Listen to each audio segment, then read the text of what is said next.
Giving all praises to Yahweh by Hashem Yahweh Shai, by Hashem Rakakwadash. We're saying double honors to our apostles and elders, her great millstone, peace and blessings to the hopeful elect. So the brothers will share some bits today. And as the title reads, the eunuch is undefeated. That's the phrase that come to my mind when I see the wickedness that goes on in this world and the filthiness. It just comes to my mind because, the scriptures talk about that. The scriptures talk about eunuchs, which, it did have a few meanings back then. It was somebody who was, hurt in the stones. But the scriptures talk about, Yahweh Shah talks about men who make themselves eunuchs for the kingdom of heaven's sake. And that doesn't mean that they hurt themselves. It just means that they make the conscious decision to say, okay, no more marrying for the sake of the kingdom of heaven. Meaning no more having sex or sexual relations or like that for the sake of the kingdom of heaven. And you can start at any time. You didn't necessarily have to be a virgin per se, but at any time you could start. And the fact that Yahweh Shah walked that path says a lot by itself, because Yahweh Shah, his walk is the perfect walk, right? And the scriptures talk about the benefits of being, you could say, alone or walking as a eunuch, especially in this present distress. And looking at the things that go on in this world, and every time I see or hear some filthiness, it just pops in my mind and say, yep, the eunuch is undefeated. So like the brother shared this, right? Fox Houston, sexually transmitted ringworm reported in NYC. And this, as the doctor talks about, which he's a sodomite himself, says that he mainly finds it in what? Sodomites, male on males. Now, this is so-called Pride Month, June 2024, which is a month of wickedness. It's a month of sodomy and adultery and debauchery, all forms. And that's what these people are going to be engaged in, especially in this month. They're going to go all out. So them diseases, which he said that originally started in India, has made its way over here, and it's going to continue to spread all over the place. Why? Because you have a lot of sodomites in the land, and you have women who are sodomites, and you have a lot of men who are on the down low, meaning they engage in homosexual activity, but they're not open with it. They'll actually they'll be married to a woman and still behind the scenes go and have homosexual relations.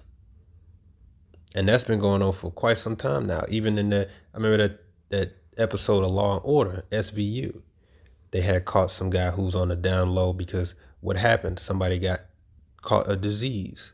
So when they was tracing it, they traced it back to him, and he said, "So you're gay?" And he said, "Hey," he said, "I'm not gay." He said, "I have relationships with women and sex with men." He said, "I got news for you. That makes you gay." You can watch it. That's Ice-T. So that's when my eyes was real open back when I was a kid. That stuff goes on, and it does. You have a lot of men who are on the down low. Look, another brother also shared this clip titled, "Is she wrong for this woman calls off her wedding after she finds out her husband was curious in college and slept with a few guys?" Because I slept with a few dudes in the past in college does not mean you're going to sit there and call the wedding off.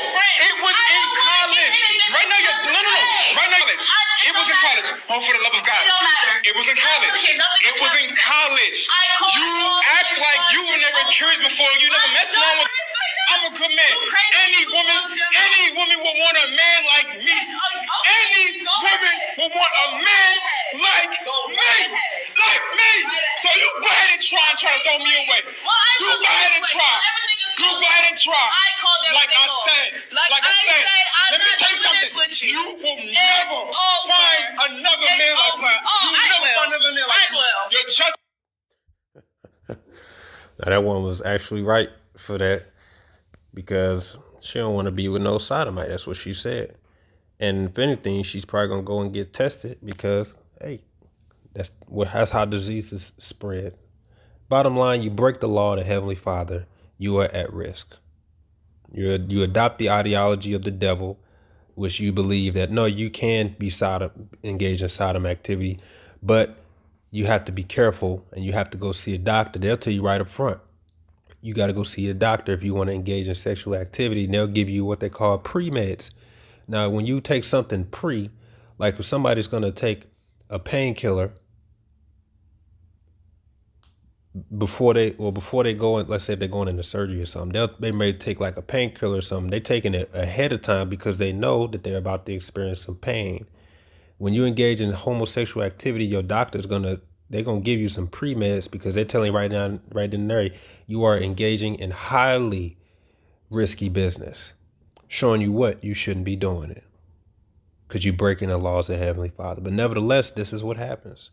So you have a population of people out here where everybody's just sleeping with everybody. Everybody's doing whatever it takes. You got sodomites. If you have a woman, if you want to talk to a woman and you see she has sodomite friends, that's a red flag because I guarantee you they're doing something. That people do this stuff for fun. All manner of evil, wickedness, and debauchery, and adultery, and lewdness is going on.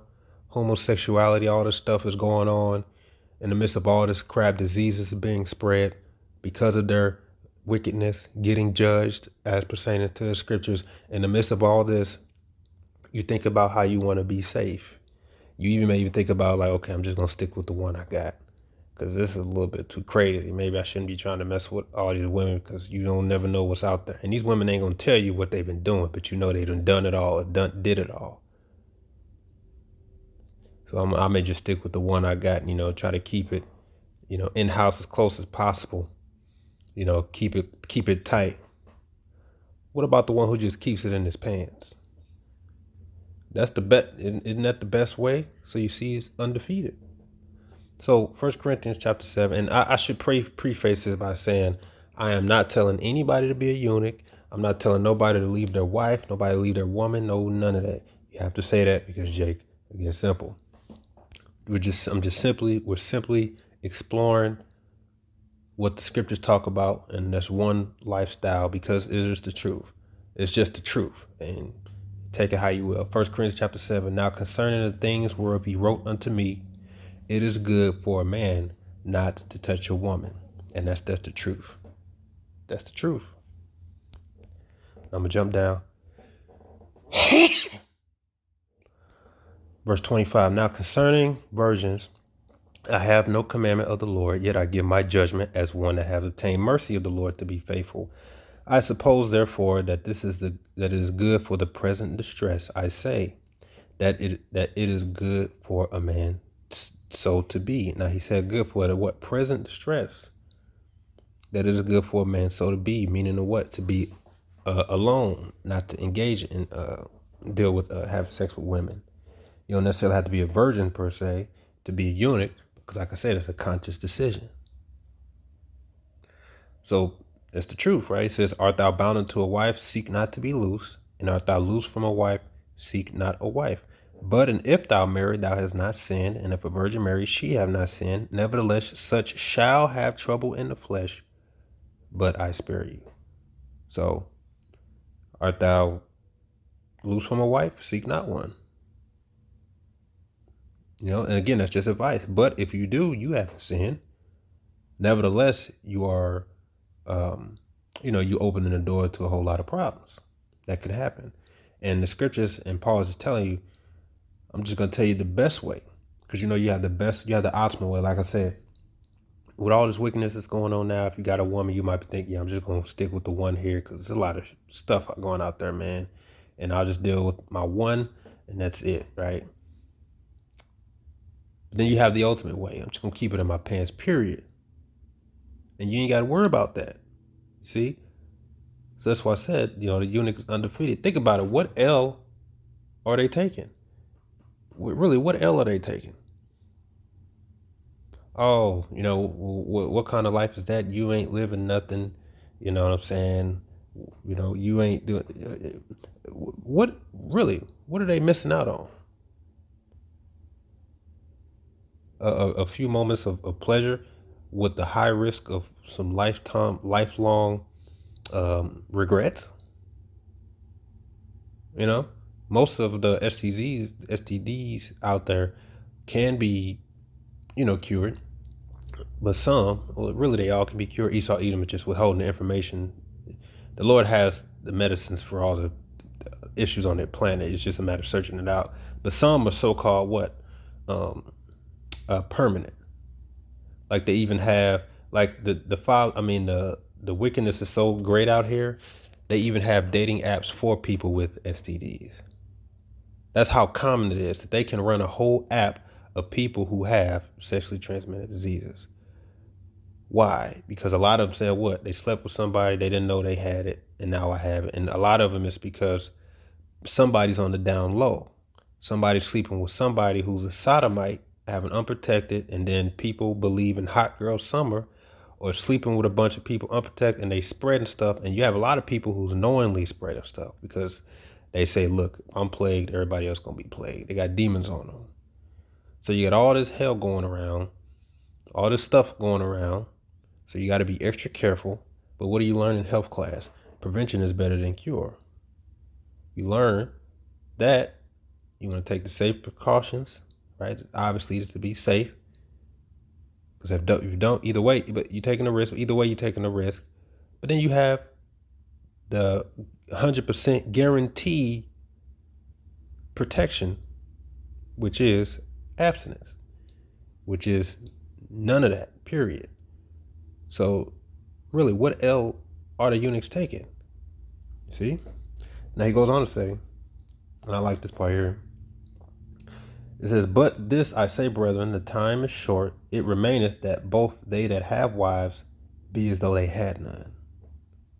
So even if you have a woman, check this out, you still taught to move as if you were a eunuch anyway.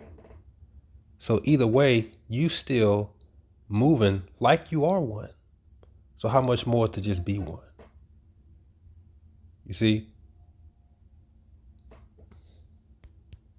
They ain't taking no L's. Because even the scriptures tell you that even if you have a wife, you act like you're a eunuch anyway. So that's they still, right, taking after the lead of a eunuch, which is like Yahushua and Paul, to get you to what? Get you to that kingdom. Now, Yahushua says in Luke 23, this is when he's been crucified and the women were weeping. He says, verse 27, now there followed him a great company of people and women, which also bewailed and lamented him. But Yahushua turned unto them and said, daughters of Jerusalem, weep not for me, but weep for yourselves, and weep for your children. For behold, the days are coming in the which shall they say, blessed are the barren, and the wombs that never bare, and the paps which never gave suck. Then shall they begin to say to the mountains, fall on us, and to the hills, cover us. For if they do these things in the green tree, what shall be done in the dry? Now he's referring to times, right? He's actually prophesying of 70 AD, which happened approximately 35 to 40 years after Yahushua, because it's believed Yahushua was estimated to be from between 33 minimum to 38 years old. What happened in 70 AD was the siege of Jerusalem, right? Now, he was saying that if they did these things in the green tree, what about the dry? The green tree represents good time, dry represents bad time. Or you could say like the winter, a time of distress. So he's saying that the time's going to come, which was that time, which you would say, blessed are the barren and the wombs that never bear and the paps which never gave suck. So, a woman in general, if she's barren, that's not good. That's like a curse. It's very heavy to her because she can't bring forth children. She can't experience that feeling of bringing forth a child that's biologically hers, etc. Right? But if the time, depending on the time, right? If it's hard times or rough times, they're called blessed. And the ones that don't have children are blessed. Why? Because they don't have to actually experience or witness their children dying in their arms, dying because they can't feed them, dying because they're getting trodden down, having to experience loss. So you see, it's a time It's knowing what time you're in. Where something that's, you can say, a curse as being barren becomes then a blessing due to the time. And does not the scripture prophesy to you that the times we're coming in is going to be the worst time like no other? So who's going to be called blessed? I'll tell you who's going to be called blessed. The barren and the eunuch. Now we have Yahweh Shai, who's going to protect us and our family and our children, which includes our wives, our children, etc. Right? But nevertheless, it's still going to be, it's still, you can say, mental loads that's on your mind. You're concerned about those things. That's a fact. The times we're coming in are going to be worse than ever before. So these same ones are going to be called blessed. So even in these times, it's a good thing. That's why I said the Eunuch is undefeated. What L's are they taking? They ain't taking no L's. And then you also have Isaiah chapter 4, verse 1, which is going to come to pass. And in that day, 7 women shall take hold of one man, saying, we will eat our own bread and wear our own apparel. Only let us be called by thy name to take away our reproach. So Isaiah 4:1 is around the corner. It's going to happen. So the women are going to come. Whoever the Lord chooses to be saved through a man, they're going to find that man and hold on to him. And there's going to be multiple. So the women going to come either way. So what's wrong with saying, I'm a abstain, period, until Isaiah 4:1? Because that's just the saying. You know what I'm saying? Or the kingdom. However the Lord does it, because the prophecy is going to come to pass either way. So are you really missing out? That's the question you just got to ask. And like I said, I'm not telling anybody what to do.